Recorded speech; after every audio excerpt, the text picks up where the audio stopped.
سلامونه او نیکې هیلې هیلهمند یم چې جوړ او روغ به یاست. څه موده وړاندې مې یو راپور د یو هندي شبکې څخه واورېدلو. هغه ویلي ول چې د بنګلادیش د چاکو صنعت چې دی دا افغانستان خپل تر کنټرول لاندې راوړی دی. په حاصل کې یعنې سترګې مې وتړلې، سترګې مې اوښکې تویې سوې چې موږ افغانان دومره ظرفیت لرو چې د بنګلادیش ټوله دا څه د ټراک مارکیټ که هغه انرژي دی که هغه دا څه دی چې پخوا د هندوستان بازار پکښې کې وي، مګر نن سبا پکښې کې شفاف انرژي روانه ده، د شفا انار اوبه پکښې کې روان دي، مثلا هیټ انرژي روان دی، اکسبول ورته روان دی، هلکوزی ور روان دی، او دا د بنګلادیش او دا خو لا بنګلادیش دی، خو که قزاقستان او قرغیزستان او ازبکستان او ترکمنستان دا یو بله ویډیو مې بله ورځ کې راولیدل چې یو ورور دی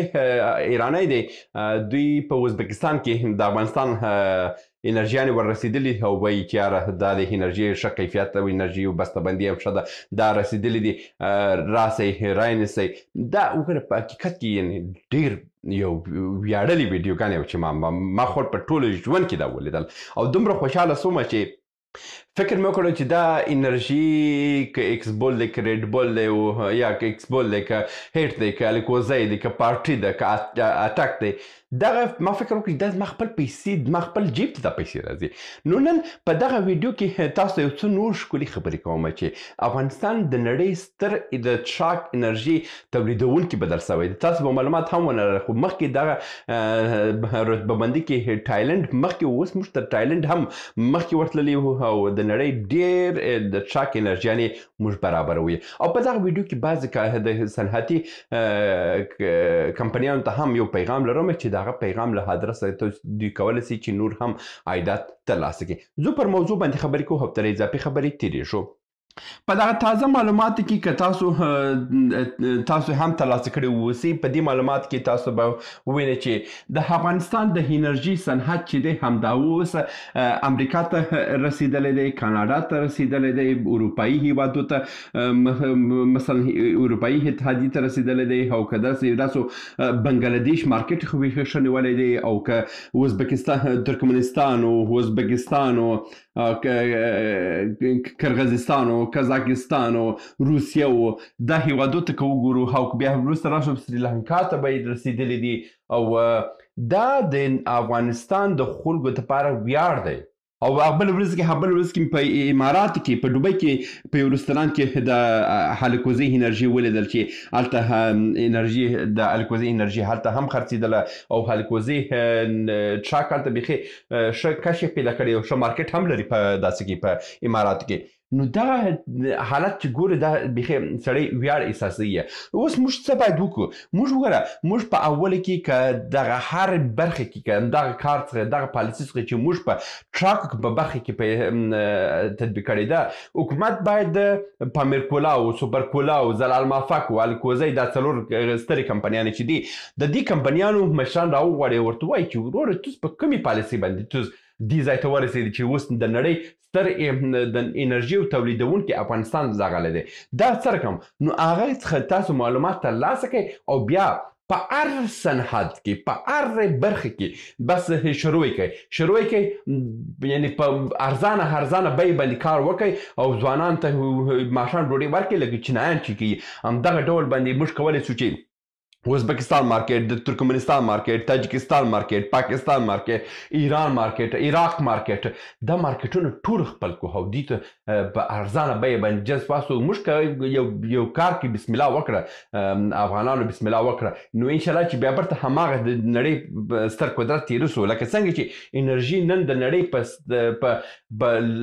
لوړ مقام کې افغانستان قرار لري، په همدغه ډول باندې که موږ په نورو صنعتونو کې هم دغسې یو بسم الله وکړو او دغه ډول کارونه موږ جوړ کړو نو انشاءالله چې افغانستان به په ټولو برخو کې برلاسه سي او موږ ځوانان به کار پیدا کړي. اوس راځم په بل موضوع باندې چې دغه څو ورځې مخکې پر قرغیزستان باندې د قرغیزستان کې د شفاف انرژي د کوم انرژي د افغانستان له مسترده کړ چې دا د طبي لحاظه خراب دی. ګوره په دغسې وختونو کې د اوسنی حاکم چې دی په افغانستان کې دا باید مکمله خو له قدرت څخه کار واخلي او ورته ووایي چې وروره که بل ځلې ته مشکل د ایډ سره لري د هاټاک سره لري د ایکسپو سره لري د الکوزي سره لري د هر انرژي سره لري ته هغه حق نه لري چې ته هغه په میډیا کې نشر کړي. ما ته راپور راواستوه زه حکومت یم ما ته راواستوه ورته وروره ته افغانستانه ستا دغه جنس خراب و زه هغه جنس جوړوم او بیرته تا ته راستوم او که څه مصرف هم په اساسي وځي هغه هم درته درکوم خو دا حق ته نه لري چې وروره ته ما ته زما په کمپنیو باندې ته ټاپ نړیوال میډیا کې ته دا ټاپې ولګوې چې یاره دا انرژي خرابه ده او موږ نه غواړو. او که دا د څه سوي ده نو ولې نور هیوادونه رد نه کړه ولې امریکا رد نه کړه ولې اروپا رد نه کړه او چې دا ټول هیوادونه لري ته ولې پر ما باندې دا ټاپې لګوي. نو په دغسې وختو کې دا انرژیانې نه د سوپرکولا دی نه د پامرکولا دی نه د زرامافک دی نه د الکوزي دی دا د ټول ملت دی دا له ټول افغانستان دی د دې پیسې ټول افغانستان ته راځي او ټول ملت به په دې باندې ویاړ کوي. نو دغسې وختونو کې چې کوم مشکل په دغه صنعتونو باندې راځي دا باید حکومت ډېر جدي برخورد وکړي د هر هېواد سره چې دا کار کوي او که بعضې وخت کې په رښتیا هم داسې یو پیښه رامخته کېږي بیا هلته ولاړ شي یو مارکېټ ته هغه کوم ډاکټرانو ته هم پیسې ورته ورکړه ورته وروره دا بلته اعلان وکړي چې ورته شی جوړ دی موږ ته یې شباسه وي یو رقم راځي او مارکېټ مه خرابوه په افغاني شیانو باندې او دا د اټ انرژي او دا هم د انرژي خبره شوه. اوس راځو موږ په وچې میوو باندې یعنې که په افغانستان پر وچې میوو باندې هم موږ یو ښه بریک کش کړو موږ کولی شو د نړۍ ټولو هېوادو ته موږ چهارمغز واستوو یا موږ ماټک وایم بادام دی او پسته ده چې څه شی غواړي وچې میوه موږ هڅوو نو دا هم موږ باید په دې هکله باندې ونیسو. بل راځو په ابتدایي کارونه دي د راشکو بابا وګوره د راشکو بابا دیګ بخارونه په نړۍ کې نوم لري ولې هغه دغسې چوپ پاته دی ولې په یو ننګرهار کې د راشکو بابا چلیږي ونیسي دغه ټول ننګرهار په هرات کې ورته مځکه ورکړه په فراه کې مځکه ورکړه راشکو بابا ته وایي ورته راسه کارګران بس په تعیین کړه تی طریقه ور ورشئ بس زه تا ته لاره جوړوم اروپا او امریکا او د نړۍ ټولو هېوادو ته راشکو بابا ور واستوه دیګ بخارونه دي چې دا دیګ بخار په ټول نړۍ کې ښه چلیږي. نو دا ډول کارونه ګوره پر یو صنعت باندې تمرکز وکړئ هغه اسمان ته ورسوئ بیا وروسته په بل صنعت باندې کار شروع کړئ او همدغه ډول باندې څنګه چې چینایانو خپل ځان نړۍ ته وښولو همدغه ډول باندې موږ هم کولی شو چې دا وښیو. نو په دا خاطر باندې زه هیله کوم چې تاسو چې کوم کارونه کوئ او دا کارونه باید تاسو د اوسني کمپنیانو سره په شریک باندې مخ ته یوسئ نور صنعتونه هم فعاله کړئ او نور صنعتونه هم همدغه دا کوم لینکونه چې جوړ شوي دي دغه اوس دغه نشابجات چې امریکا ته رسېدي په دغه نیټورک باندې د بخارونه هم واستوه په دغه نیټورک باندې وچې میوه هم واستوه په دغه نیټورک باندې د افغانستان کتان او کالي او دا شیان هم ور واستوه په همدغه نیټورک باندې د افغانستان غالي هم واستوه چې کله دغه یو پله دا لاره پیدا کړه نو ورلیږئ بس خلکو ته وایي ورته وروره بس په کورو کې جوړوئ یعنې زما خپل نظر همدغه دی هره خونه یو کارخونه هر خانه یک کارخانه یعنی په هر کور کې په افغانستان کې باید یوه کارخانه زه ولرم که دې کس ته وایي زه ووایم چې وروره د چرګ دانه جوړوي هم جوړې کړه که ته د بخارونه جوړوي هم جوړې کړه که ته د موبایلونو پوښونه جوړوي هم جوړې کړه که ته ګروپونه جوړوي هم جوړې کړه که ته هندارې جوړوي هم جوړې کړه چې څه شي ته وایي جوړې کړه زه تا پاکستان ته هستم ازبکستان ته هستم ترکمنستان ته هستم همسایه هېوادو ته هستم اروپا ته هستم دا جوړ کړه او دا خلک په کار واچوه چې دا یې په کار واچول نو انشاءالله چې بیا تاسو ډېر پرمختګ هم وکړئ او ټولو افغانانو ته به د کار زمینه هم برابره سي.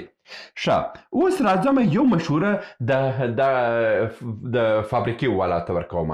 ګوره دغه فابریکې چې دوی زیاتره د تلویزیوني اعلاناتو څخه کار اخلي دوی باید د خپل بودیجه ټوله کمه کړي او په تلویزیونونو باندې نور مصرف ونه کړي او دغه باید په سوشل میډیا باندې مصرف کړي. همدا اوس دغه اعلانات چې دي دوی فقط په ډیر کلاسیک ډول مخ ته ځي. تاسو باید امریکا ته خپل اعلانات واستوئ. په امریکا کې باید تاسو حد اقل 1 لک 2 لک ډالر تاسو باید د میاشتې تاسو په اعلانات کې باید ولګوئ. په بیخي که میاشت نه لګوئ په 3 میاشتې کې ولګوئ. په 3 میاشتې نه په کال کې 1 لک ډالر باندې تاسو باید ولګوئ چې تاسو اعلانات باید په یوټیوب کې ووځي، په فیسبوک کې ووځي، په انستاګرام کې ووځي. نو چې یو چا په ګوګل کې انرژي سرچ کړه باید تاسو اعلان ولاړ شي. یو کس چې په خپل کور کې د انرژي نوم اخلي تاسو اعلانات باید ولاړ شي. نو دغه ډول ډیجیټل مارکیټینګ تاسو باید شروع کړئ او که دغه ډول مارکیټینګ تاسو شروع نه کړئ تاسو نه کامیابه کیږئ. په دې ډول باندې دا ډېر کلاسیک پخوانی کلاسیک دی. اوس موږ د انرژي له لحاظه موږ بیخي خودکفا سوي یو، ډېر ښه انرژي په ستندرد ډول باندې جوړیږي. دا کارونه تاسو ډیجیټل مارکیټینګ کې وکړئ. بل مشوره چې اوله مشوره د مارکیټینګ وه، دویمه مشوره د وایټ لیبلینګ ده. وایټ لیبلینګ تاسو باید شروع کړئ. دی ولاړ شئ په د مثال په ډول باندې راشد خان ته ووایه، ورته ولاړ شئ په هند کې ویرات کوهلي ته ووایه، ورته وروره تا ته یو برند جوړوم. لکه ویکتور په نامه باندې چې برند جوړ کړی هغه ته یو بل شی جوړ کړه، یو برند جوړ کړه، ورته وروره تا ته انرژي جوړوم، هند ته درهاستوم، خرڅ کړه په نیمه پیسه، نیمه ستا نیمه زما. او همدغه ډول باندې راشد خان ته ووایي چې ولاړ شه داسې کې په ساوت افریقا کې کسان پیدا کړه، په امریکا کې پیدا کړه، په اروپا کې پیدا کړه، په اسیا کې په بنګلادیش کې پیدا کړه، په پاکستان کې پیدا کړه. بس خلک راوغواړي وایټ لیبلونه ورته ورکړي، ورته وروره څه شي غواړې زه تاته ټاپه وایم، بس هماغه شی تاته جوړوم. همدا اوس به چین ته ولاړ شه، چین ته وایي چې دغسې موبایل ماته جوړ کړه، تا ته جوړېږي. دا وایټ لیبلینګ باید موږ په افغانستان کې شروع کړو چې هر یو وایي چې وروره زه داسې انرژي جوړوم. د مثال په ډول باندې ولاړ شه ریډ بول ته وایه، ورته وروره زه صنعت لرم، ته مارکیټ لرې، راشه زه تاته انرژي ریډ بول جوړوم او یو څه په اسیایي مارکیټو کې خرڅ کړه. دا چې ته تایلنډ څخه راوړې دلته روسیې ته رسوي خو مصرف پر تا باندې راځي، د تایلنډ څخه راوړې دلته ایران ته راوړې پر تا مصرف راځي. زه د دې ځای څخه ایران ته هم دراستوم، هرات ته هم دراستوم، عرب ته هم دراستوم، روسیې هم دراستوم، او ته اروپا ته خپل اتریش کې کارخانه لري، د هغه د طریقې پوره که استرالیا د تایلنډ د خوا ته پوره که. دغه ډول پلانونه باید موږ غټو سترو کمپنیانو ته ورکړو. بل ښه کار چې دی، راشد خان د مانستر انرژي استازی هم دی، ولاړ شئ هغو سره کښېنئ، ورته وروره موږ صنعت لرو د دغه انرژي، تاسو ته وایټ لیبلینګ تاسو په برند باندې، تاسو په کیفیت باندې موږ جوړوو، فقط تاسو خرڅ کوئ، موږ تاسو ته شی جوړو. دغه ډول کارونه که موږ وکړو موږ په ډېرو برخو کې موږ پرمختګ کولی سو. هیله یم چې موږ هم په راتلونکي کې یو قوي او صنعتي هیواد جوړ سو او زموږ هیواد هم د دغه بدبختیو څخه راووځي. دا و د نن ورځې ویډیو. هیله مند یم چې یو څه هم ترلاسه کړی اوسئ. تر بیا هم په لاس سپارم. ښې چارې. سلامونه. موږ ډېر موضوعات جوړ کړي دي. که سیاسي موضوعات غواړئ ووینئ نو دلته کلیک کړئ، او که غواړئ اقتصادي موضوعات وګورئ نو دلته کلیک کړئ، او که غواړئ چې د تل لپاره راسره واوسئ نو دلته کلیک کړئ او چینل سبسکرایب کړئ. مننه.